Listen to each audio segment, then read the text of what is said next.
My name is Kimberly, and I'm 34 years old. I live with my husband, Mark. We both work at a company that was started by Mark's father.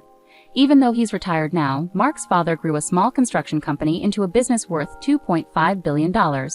He made some bold decisions, like buying other construction companies, and people admire his great business skills. Mark took over the company after his father retired. He grew up being gentle and a bit spoiled. While Mark is kind, I sometimes think he's not decisive enough to be a good husband and company leader. Mark has said things like, "I'm not meant to be an executive, so I'll probably just be a figurehead president." That would be easier for me. He doesn't seem serious about running the company. We've been married for 5 years, but recently I've been unhappy with Mark's lack of drive. Unlike my husband, I believe I can make decisions well. When my father-in-law was active in the company, he seemed to value that about me and gave me important responsibilities. Before I married Mark, I worked at a bank, so numbers and finances have always been a big part of my work life. After getting married, I planned to be a full-time homemaker, but my father-in-law asked me to join the construction company.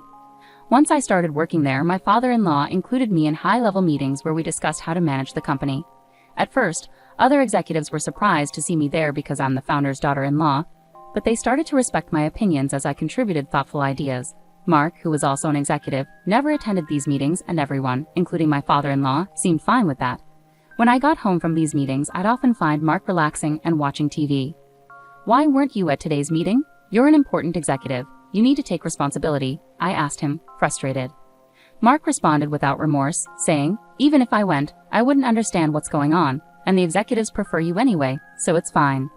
He seemed to dismiss my involvement in the board meetings, perhaps finding it bothersome. Meanwhile, my father-in-law appeared to be grooming me to take over the company, teaching me everything about running the business. As someone new to managing a business, I found the work fulfilling and aimed to meet his expectations. About 2 years after I started attending meetings, my father-in-law retired completely. The executives started coming to me for important decisions, sidelining Mark. I thought this would motivate Mark to focus more, but instead he became even less committed. He would show up at the office in the morning but leave by noon, heading straight home. At home, he never mentioned work and seemed completely uninterested in the company. Meanwhile, I was getting more and more busy with increased responsibilities at work. After my father-in-law retired, the executives started relying on me heavily, and I was handling tasks similar to those of a CEO. The company was large, with many employees, and I worked hard to boost sales and profits for everyone's benefit. Thanks to the efforts of our team, sales were rising, and I found managing the company increasingly exciting, fully immersed in my work. Meanwhile, Mark seemed to be losing interest in his job, and his presence at the company was dwindling. Our conversations at home became fewer, and our marriage started to feel strained. Then, one day, Mark came home and casually mentioned, "I bumped into your sister today, and we had lunch together." My sister, who is 2 years older, had recently gone through a divorce because of an affair. Her angry ex-husband had caused quite a scene at our family home, and Mark, who had more free time than me, went there to calm him down with his gentle and easygoing manner. Surprisingly, my pampered husband managed to defuse the situation. My sister told me, "Being a CEO is amazing. He easily diffused my raging husband." "Oh," she praised him. It seemed that Mark's calm and cheerful demeanor had disarmed my sister's angry husband completely.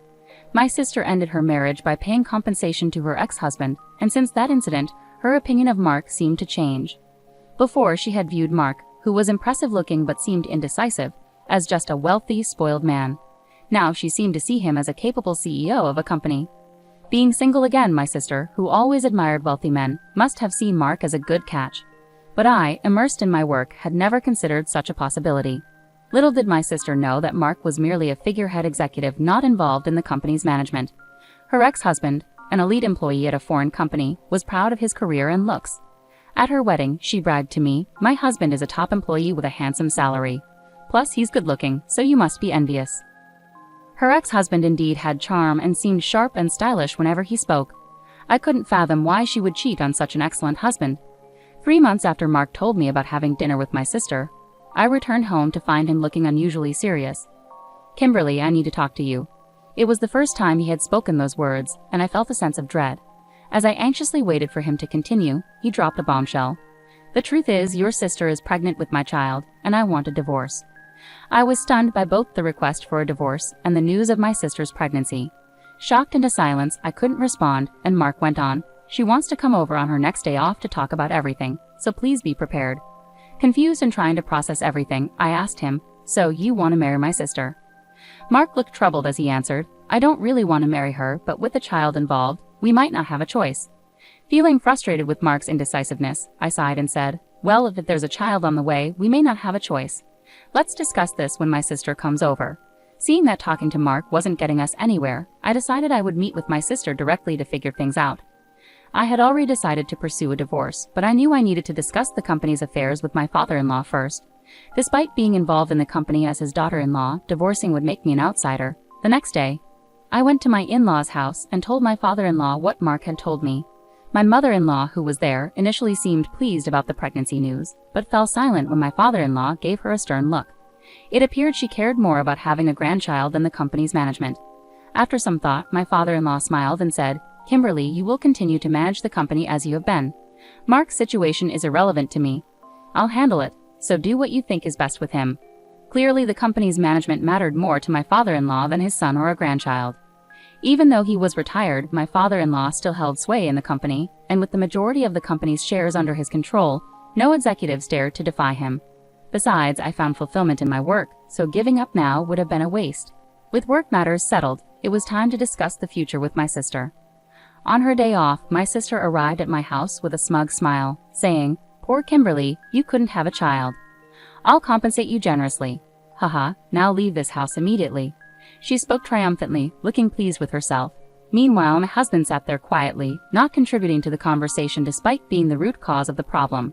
His indifferent expression frustrated me so much that I said, I agree to the divorce, but we also need to discuss compensation and divide our property.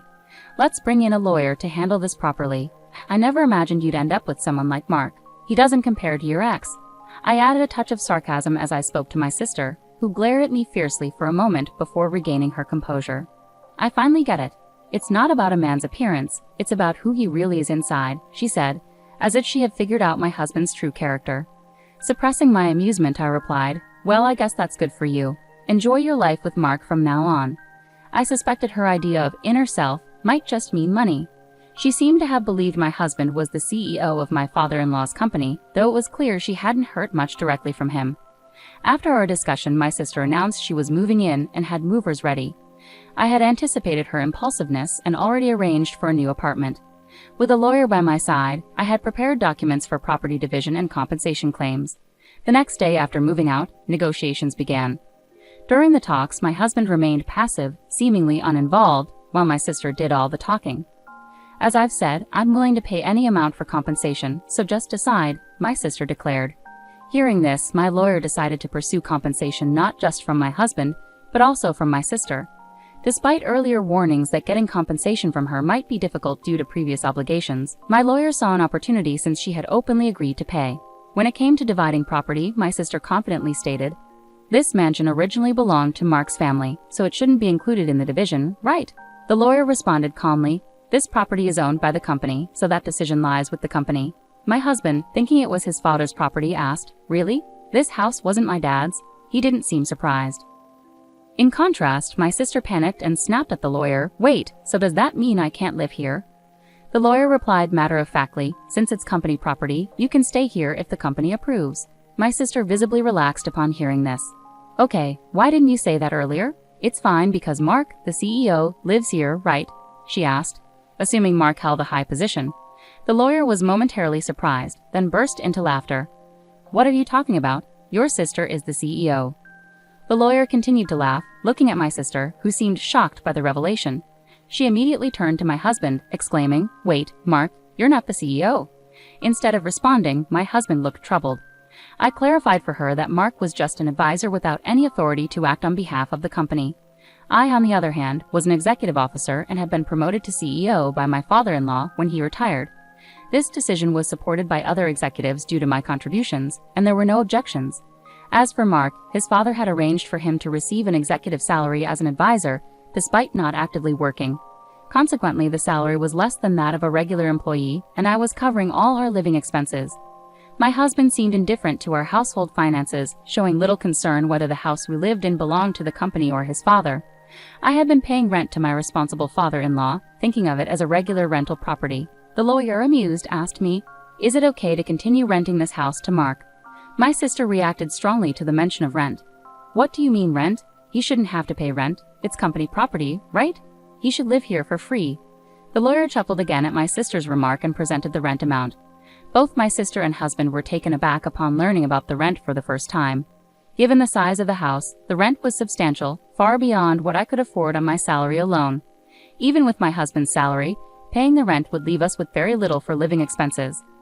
As for the division of property during our 5-year marriage, my husband's modest executive salary was spent entirely on daily expenses, while my higher salary went towards covering the hefty rent and other living costs, leaving little accumulated savings or property. Ultimately, we divided what little savings we had. After the lawyer left, my sister, who had expected to live in this grand mansion, looked visibly disappointed. Meanwhile, my husband, seemingly unaffected, continued to smile as usual. Frustrated, I suggested, "Your mom was happy about you having a child, so why don't you move back to your parents' house?" He agreed, but I couldn't help but laugh at why I was still being considerate towards my soon-to-be ex-husband. I started to worry about whether such an unreliable husband could responsibly raise a child, but I realized it was no longer my concern, so I left that decision to my sister. My sister seemed to have forgotten about her own compensation payment. I tried to clarify, "Sis, are you okay with the compensation payment? You were talking confidently, but you were still making payments to your ex-husband, right?" She looked surprised and seemed to snap out of her previous mindset. "Wait, do I have to pay compensation too?" My husband jumped in, seeming flustered, as if he hadn't been listening. "Even though we discussed this today, you said, 'I'll compensate you generously,' but you weren't talking about me, were you? My salary is really low." My husband and sister exchanged bewildered looks. Although I couldn't believe it, I had to hold back laughter watching their exchange. For my part, I no longer cared, as I had already finalized the divorce and compensation agreements with their signatures. However, my husband and sister appeared pitiful. My ex-husband, who had married my sister, followed my suggestion to return to his parents' home. Yet it seemed that they were constantly arguing. The root cause was the revelation that my sister's claim of being pregnant with my ex-husband's child was false. His mother, who had anticipated an heir, was furious. His father, who had never been fond of my sister for taking my ex-husband away from me, reportedly never spoke to her again. As for the compensation, my ex-husband's father paid his share in full. However, my sister pleaded with her father-in-law to cover her compensation too. He angrily retorted, "You have no right to call me father." Disappointed and empty-handed, my sister fled from my ex-husband's family home and has been missing ever since. It seems she only remarried my ex-husband to avoid paying compensation.